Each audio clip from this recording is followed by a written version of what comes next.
Hello friends, good afternoon. तो आज का जो चैप्टर है वो है प्रॉफिट एंड लॉस।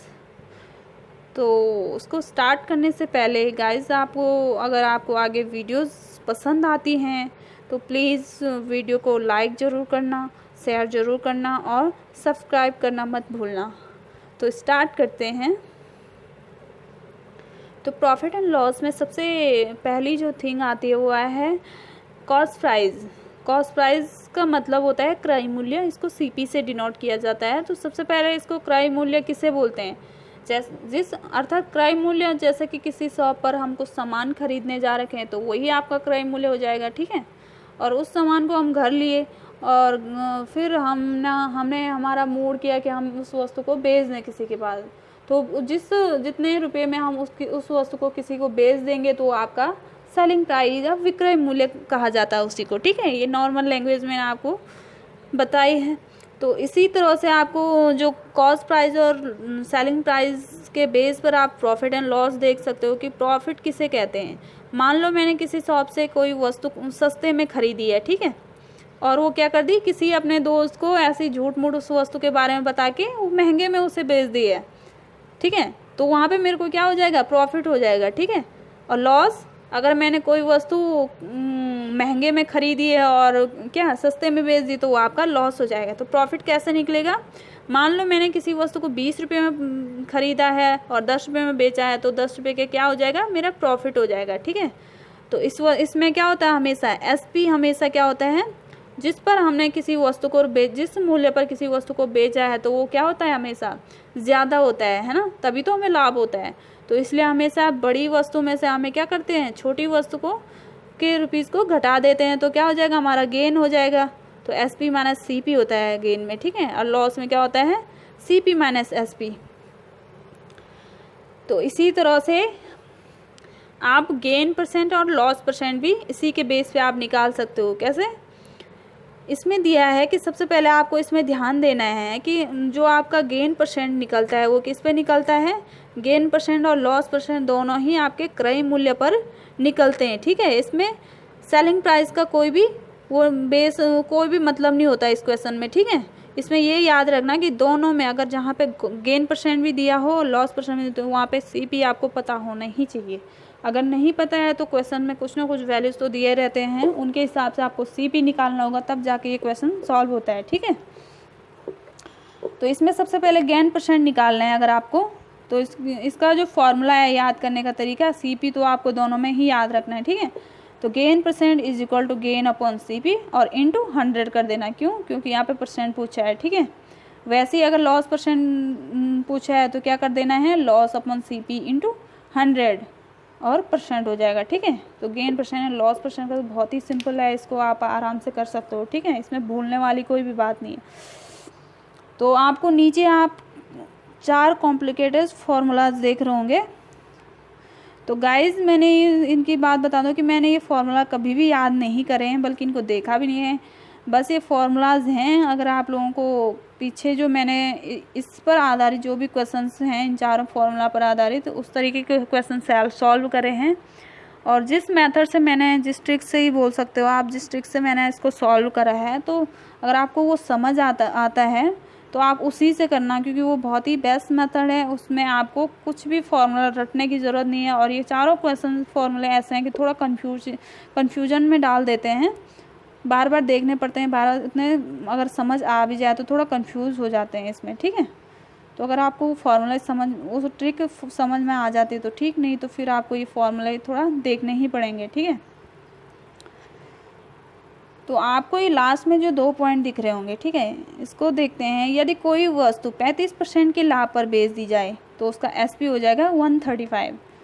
तो उसमें 135 एसपी क्यों लिया है हमने? तो हमेशा जो भी आपको परसेंट पर लाभ या परसेंट पर हानि पूछी जाती है तो आपको ध्यान देना है, उसमें 100 पर वो वैल्यू काउंट होती है, ठीक है। तो वो 100 हमेशा आपका सीपी माना जाता है, ठीक है। हमेशा वो सीपी पर काउंट होता है। लाभ परसेंट और ऊपर दिया है ना loss percent and gain percent, क्या है, सीपी पर देखा जाता है। तो सीपी पर मतलब 100 पर ही देखा जाता है। तो इसमें देखो 35% के लाभ पर बोला गया तो किस पर देखा जाएगा, उसका सीपी क्या है, इसमें 35% की बात हो रही तो हम 100 मानेंगे इसका सीपी। ठीक है, यहाँ पे स्पेशल अलग से तो दे नहीं रखा सीपी और एसपी, इसलिए हम यहाँ पे 100 मानेंगे। तो 100 आपका सीपी हो गया जब, तो आपका एसपी क्या हो जाएगा डायरेक्ट, अगर लाभ है तो 100 प्लस क्या हो जाएगा, कितने परसेंट का लाभ हुआ है, 35% का, तो 100 प्लस 35 इज इक्वल टू इसका एसपी निकल जाएगा 135। ठीक है, और यदि 35% की हानि पर बेचें तो इसका एसपी कैसे करके हुआ 65, इस सीपी में क्या कर देना है, इस 100 में क्या कर देना है -35 किया तो एसपी निकल गया इसका। ठीक है, तो इस तरह से आप इसका एसपी निकाल सकते हो कि यदि जैसे कि कोई वस्तु का परसेंट जैसे 20% लाभ पर है तो उसका लाभ की बात होती है जहाँ पे तो 100 प्लस 20 कर देना है, और अगर हानि की बात होती है तो 100 माइनस क्या कर देना 20 कर देना, तो वो क्या निकल जाएगा, दोनों में आपका एसपी निकल जाएगा। और जो 100 होते हैं वो हमेशा सीपी, उनको सीपी बोलते हैं। ठीक है, तो आगे क्वेश्चंस स्टार्ट करते हैं। Mansi purchase a car for 2,50,000 rupees and sold it for 3,48,000. What is the profit percent और loss percent made on the car?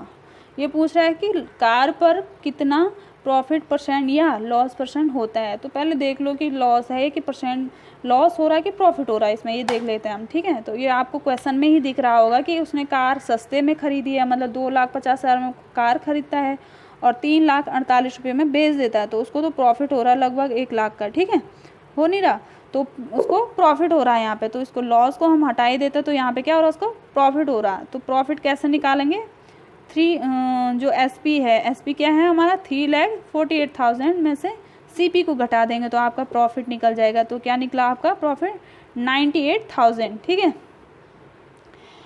तो अगर आपको प्रॉफिट आपको पता चल गया 98,000, तो आपको एक पॉइंट मैंने पीछे बताया था कि वो आपको हमेशा ध्यान में रखना है कि प्रॉफिट परसेंट और लॉस परसेंट जब भी पूछा जाता है तो आपको वह प्रॉफिट परसेंट और लॉस परसेंट हमेशा सीपी पर देखा जाता है। ठीक है, इसमें एसपी का कोई भी रोल नहीं होता है, इसलिए हमें ध्यान देना है। अगर प्रॉफिट परसेंट बोला है तो प्रॉफिट अपॉन सीपी इंटू 100, और लॉस परसेंट की बात होती तो लॉस अपॉन सीपी इंटू 100। ठीक है, तो इसलिए ही फॉर्मूले में रख के प्रॉफिट था आपका 98,000, इसलिए 98 लिख दिया, और आपका सीपी था 2,50,000 इंटू 100, तो आपका जो आंसर निकलेगा वो क्या निकलेगा 39.2%। ठीक है, तो नेक्स्ट क्वेश्चन पे आते हैं।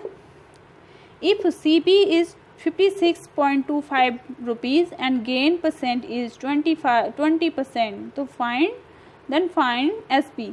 तो इसको पहले भूल दीजिए, इनको ध्यान में मत रखिए। सबसे पहले इसमें एक चीज़ दे रखी है गेन परसेंट।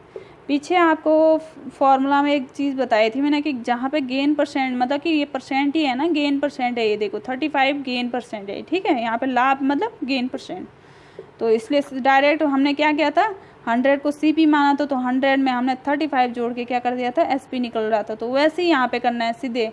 अगर यहाँ पे 20% लाभ है तो हमने क्या मान लिया, सीपी को 100 मान लिया। ठीक है, और एसपी हो जाएगा 100 प्लस 20, तो आपका 120। अगर लॉस परसेंट रहता है यहाँ पे क्या होना था, सीपी आपका फिर भी 100 ही होना था, लेकिन एसपी क्या हो जाना था 100 में से 20 कम कर देना था। ठीक है, तो यहाँ पे 80 हो जाता आपका, लेकिन यहाँ पे प्रॉफिट है। तो ये दो वैल्यू इसकी जो गेन परसेंट है उसके हिसाब से आपको पहले 2 वैल्यू निकालनी होगी इसमें। ठीक है, तो इससे आप आसानी से आपका बिना फॉर्मूला के आप निकाल सकते हो इस तरीके से। तो सबसे पहले इसमें ध्यान देना है कि अगर एसपी पूछा है इसमें, ठीक है, एसपी पूछ रखा है तो एसपी इज इक्वल टू सीधे हमने क्या कर देना, जो वैल्यू हमने एसपी और सीपी निकाली थी ना, ये दोनों इनको रख देना है आगे। तो पहले किसको रखना है ये ध्यान देना है, एसपी रखना है कि सीपी रखना है, ऊपर नीचे डिनोमिनेटर और न्यूमरेटर में कौन सी वैल्यू पहले रखनी है ये ध्यान देना है इन दोनों में सिर्फ। ठीक है,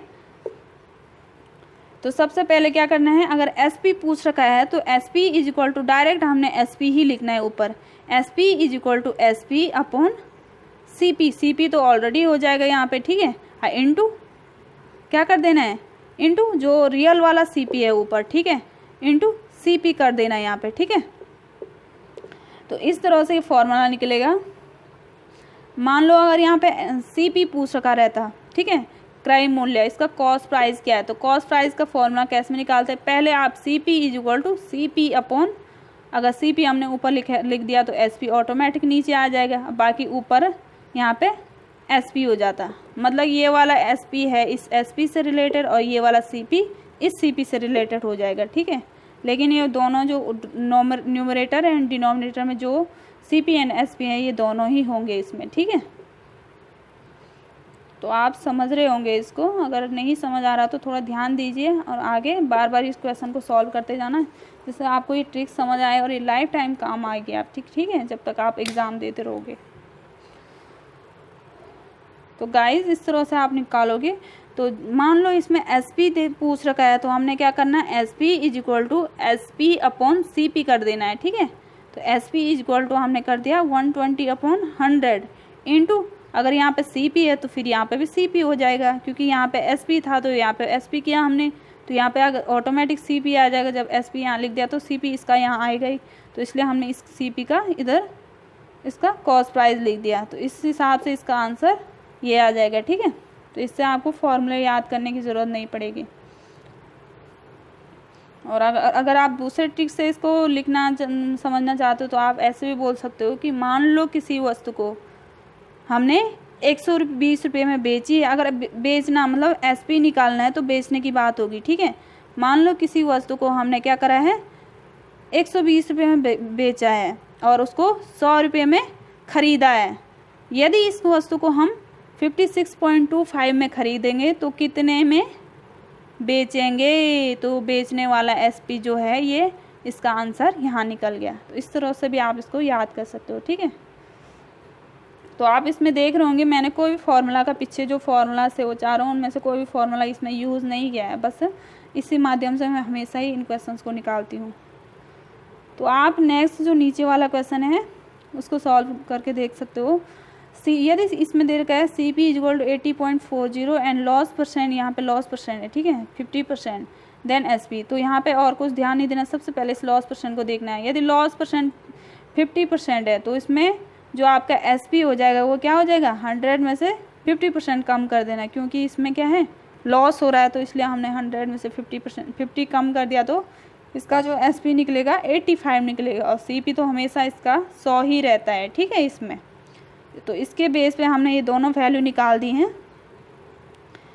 अब नीचे देखते हैं कि हमने निकालना क्या है इसमें। तो इसमें भी हमने SP ही निकालना है, ठीक है। तो SP निकालना है तो SP इज इक्वल टू क्या करेंगे, फिर से SP अपॉन CP, ठीक है, SP अपॉन CP इंटू जो आपको क्वेश्चंस में दे रखा है, जो भी CP दे रखा होगा तो CP यहाँ पे रख देनी वो वैल्यू, तो आपका ये आंसर निकल जाएगा, ठीक है। मान लो इसमें क्या दे रखा, अगर मान लो ये CP पूछता आपसे और यहाँ पे ये वैल्यू SP की दी रहती, ठीक है, और ये यहाँ पे पूछता CP, तो आप कैसे करते इसको, तब क्या करना था, तब ये उल्टा हो जाता, ठीक है। तब क्या होना था, इसमें CP पूछ रखा है तो तब यहाँ पे क्या होना था, हमारे आंसर में हमने इस तरह से करना था कि CP पूछ रखा तो यहाँ पे भी CP की वैल्यू ही लिखनी थी हमें, ठीक है, 100 अपॉन 85 हो जाना है फिर, ठीक है। यहाँ पे कैसे, मान लो यहाँ पे CP पूछा है तो यहाँ पे भी हमने CP लिखना है, ठीक है। तो CP is equal to CP upon SP होना है उसके बाद, ठीक है। CP से CP रिलेटेड होना चाहिए और इससे ये वाला वैल्यू रिलेटेड होना चाहिए, ठीक है। मान लो हमने CP है आपका 100, तो डिवाइड बाय हो जाएगा SP, ऑटोमेटिक ये आ जाएगा यहाँ डिनोमिनेटर में, ठीक है। अगर यदि ये SP है तो ये वाला SP इंटू में आ जाएगा इसके साथ, ठीक है, यहाँ पे। तो इससे आपकी CP निकल जाएगी, ठीक है।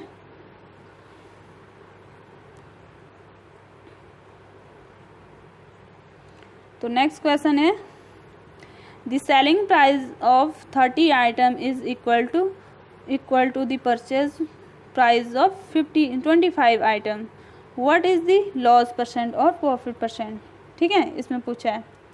तो गाइस सबसे पहले इसमें एक चीज़ देखना है कि अगर आप ट्रिक के माध्यम से इस क्वेश्चन, तो जब भी इससे पहले वाले क्वेश्चंस में देखूंगा आपने इसमें प्राइस दे रखा है, लेकिन इस वाले क्वेश्चन में क्या दे रखा है, नेक्स्ट वाले क्वेश्चन में इसमें प्राइस, कोई भी प्राइस नहीं दे रखा, बस इसमें क्वांटिटी दे रखी है, 30 आइटम और 25 आइटम्स, वस्तुओं की संख्या दे रखी है, लेकिन इनमें प्राइस नहीं दे रखा। तो जहाँ पे भी वस्तुओं का क्या रहता है, क्वांटिटी दी रहती है तो उस क्वेश्चन को डायरेक्ट कर देना है। क्या करना है, सॉल्व ट्रिक के माध्यम से जो ज़्यादा रहता है उसमें से कम घटा देना है, कि मतलब 30 में से 25 घटा दिया तो 5 और अपॉन, ये क्वेश्चन हमेशा सेलिंग प्राइस पे बेस होता है। जहाँ पे क्वांटिटी दी रहती है, प्राइस नहीं दिया रहता है, तो वो हमेशा सेलिंग। इससे पहले आपने देखा होगा कि CP पे सारे क्वेश्चंस को हम CP से लिंक कर रहे थे, तो लेकिन ये क्वेश्चन हमारा SP से हो जाएगा। तो यहाँ पे अगर प्रॉफिट परसेंट निकालना है हमें तो कैसे निकालना है, यहाँ पे डिवाइड बाय SP करना है। तो SP वाला कितना है, सेलिंग प्राइस ऑफ 30 आइटम कितना है, तो 30, तो 5/30 इंटू 100 हो जाएगा ये, ठीक है। तो इससे आपको डायरेक्टली ये आंसर निकल जाएगा। अगर आप शॉर्ट ट्रिक से करना चाहते हो तो क्या करना है, 30 ये दिख रहा होगा आपको, 5/30 इंटू 100। लेकिन ये हमेशा आप पिछला वाला जो प्रॉफिट एंड लॉस परसेंट था वो हमेशा CP से पर देखा जाता था, है ना। लेकिन जहाँ पे क्वांटिटी की बात होती है तो वहाँ पे हमेशा सेलिंग प्राइस या SP पे देखा जाता है। इसलिए हमने यहाँ पे 5/30 इंटू 100 कर दिया, जो कि आपका निकल गया ये, ठीक है। लेकिन ये क्वेश्चन तब काम करता है जब आपको क्वेश्चन में दिया हो कि कितनी % की हानि हो रही हो या कितने % की लाभ हो रहा हो। अगर बाय द वे क्वेश्चन में यही क्वेश्चन जैसे कि ऊपर में पूछ रखा है कि लाभ या हानि % ज्ञात कीजिए, तो यहाँ पे तो आपको पता नहीं चलेगा फिर कि हानि हो रही है इसमें कि लाभ हो रहा है, ठीक है। तो यहाँ पे आप थोड़ा सा रुक जाओगे, इसलिए इसका मेथड थोड़ा ध्यान देने वाली बात है कि मेथड समझना ज़रूरी होता है, ठीक है। तो इसमें एक चीज़ ध्यान देना कि ये बोल रहा है कि जो 30 वस्तुओं का विक्रय मूल्य है वो क्या है, 25 वस्तुओं के, सॉरी, जो 30 वस्तुओं का विक्रय मूल्य है वो 25 वस्तुओं के क्रय मूल्य के बराबर है। तो सबसे पहले क्रय मूल्य पर ही हम किसी वस्तु को देखते हैं ना, तो क्रय मूल्य की बात करते हैं इसलिए सबसे पहले, ठीक है, कॉस्ट प्राइस की। तो मान लो एक वस्तु की हमने अपनी तरफ से माना, एक वस्तु का जो CP है इसमें कॉस्ट प्राइस तो दे नहीं रखा, इसलिए हमने अपनी तरफ से रख दिया 1 रुपया है, ठीक है, एक वस्तु का। तो हमने 30 वस्तु का CP क्या होगा, 30 रुपये होगा ऑटोमेटिक, ठीक है। तो यदि 30 रुपये का वस्तुओं का CP 30 रुपये है तो उसका SP भी तो 30 रुपये होना चाहिए, बेचेंगे भी तो हम उतने पे ही। लेकिन ये क्या बोल रहा, 30 वस्तुओं का जो SP है वो तो हम 25 वस्तुओं के CP के बराबर पर बेच रहे हैं। मतलब कि 25 वस्तुओं का CP कितना होगा, जब एक वस्तु का CP 1 रुपया है तो 25 वस्तुओं का CP 25 ही तो होगा। तो 30 रुपये का जो SP है वो हम 25 रुपये के क्रय मूल्य के बराबर पर बेच रहे हैं। तो यहाँ पे थोड़ा वो क्या कर देता है, हेरा फेरी कर देता है, जिस वजह से क्या होता है, अब देखो यहाँ पे क्या हो रहा है, प्रॉफिट हो रहा है या लॉस हो रहा है। वो 30 वस्तुओं को 30 रुपये में ख़रीदता है, लेकिन क्या कर देता है, उन सारी 30 वस्तुओं को 25 रुपये में बेच देता है, जबकि उसे 30 ही रुपये में बेचने चाहिए थे, लेकिन उसे यहाँ पे क्या कर दिया, कम में बेच दिया। तो उसको क्या हो रहा है, यहाँ पे लॉस हो रहा है ना। तो कितने का लॉस हो रहा, 30 माइनस, मतलब CP माइनस SP करेंगे तो 30 माइनस 25 इज इक्वल टू क्या हो रहा, 5 का लॉस हो रहा, हमें हो रहा। तो इसलिए इसको 5% की हानि हो रही। तो इससे आप डायरेक्टली आपका लॉस % निकाल सकते हो। तो लॉस % आपको पता ही होगा कि CP पे निकालते हैं। तो यहाँ पे आप बाय मेथड अगर क्वेश्चन को सॉल्व करेंगे तो ये CP पे ही आएगा फिर, ठीक है। लेकिन अगर ट्रिक के हिसाब से करोगे तब SP वाली बात आती है क्वांटिटी में। लेकिन आप यहाँ पे फिर यहाँ पे आप क्वेश्चन में देखो कि 5% इसका लॉस हो गया और डिवाइड बाय CP। तो CP कितना है, 30 वस्तुओं का CP कितना है, यहाँ पे 30 है ना, तो इसलिए हमने 30 कर दिया इंटू 100 इज इक्वल टू, ये आपका आंसर आएगा और ये क्या होगा, लॉस हो जाएगा। बस इसमें ऊपर वाले में और नीचे में डिफरेंट यही है कि यहाँ पे हमें पता नहीं चल रहा था कि हानि हो रही है या लाभ हो रहा है इसमें, ठीक है। लेकिन इसमें मेथड में सब पता चल रहा है। तो इस तरह से गाइज आप इन क्वेश्चंस को सॉल्व कर सकते हो। अगर आपकी वीडियो पसंद आई तो प्लीज़ लाइक एंड सब्सक्राइब ज़रूर करना।